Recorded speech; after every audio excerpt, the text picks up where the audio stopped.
Hummus is a Mediterranean wonder. It is loved and one of the most loved dishes all across the Mediterranean. While all of them claim credit for their dish and their version being the most authentic, I have learned various different styles and techniques in creating my version of a hummus.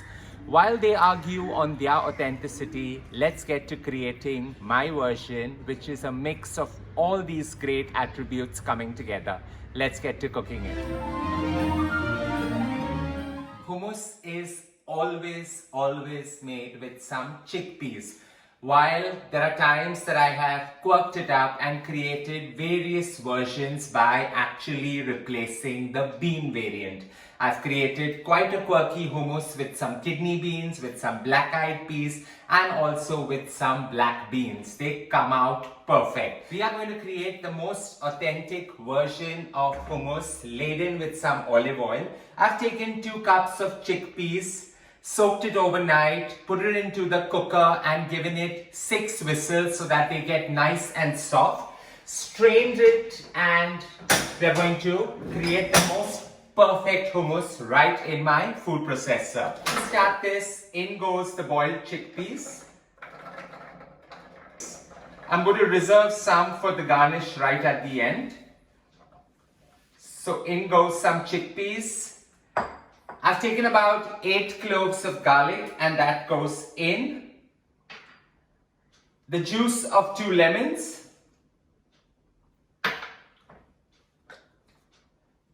Normal iodized salt. If you have salted your chickpeas before while boiling it, you can actually tone down the salt content over here. And a little bit of some black pepper powder. While you can use white pepper, I prefer using black pepper because it gives that additional heat. Just allow this to blitz well. Allowing this to blend a little, in goes some water.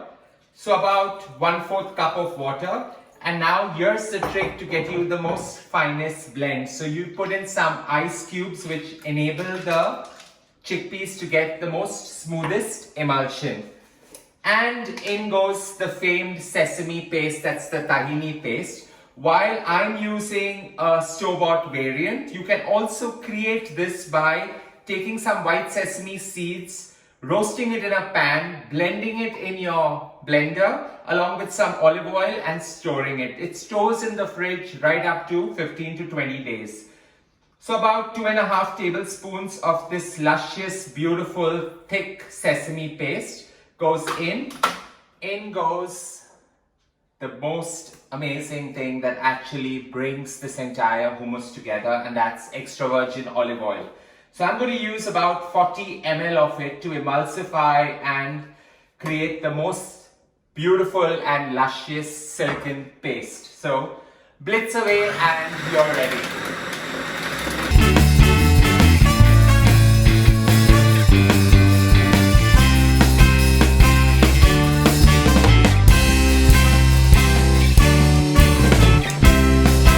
I enjoy blitzing my hummus for at least about 14 to 15 minutes so that it gets the most smoothest of emulsion.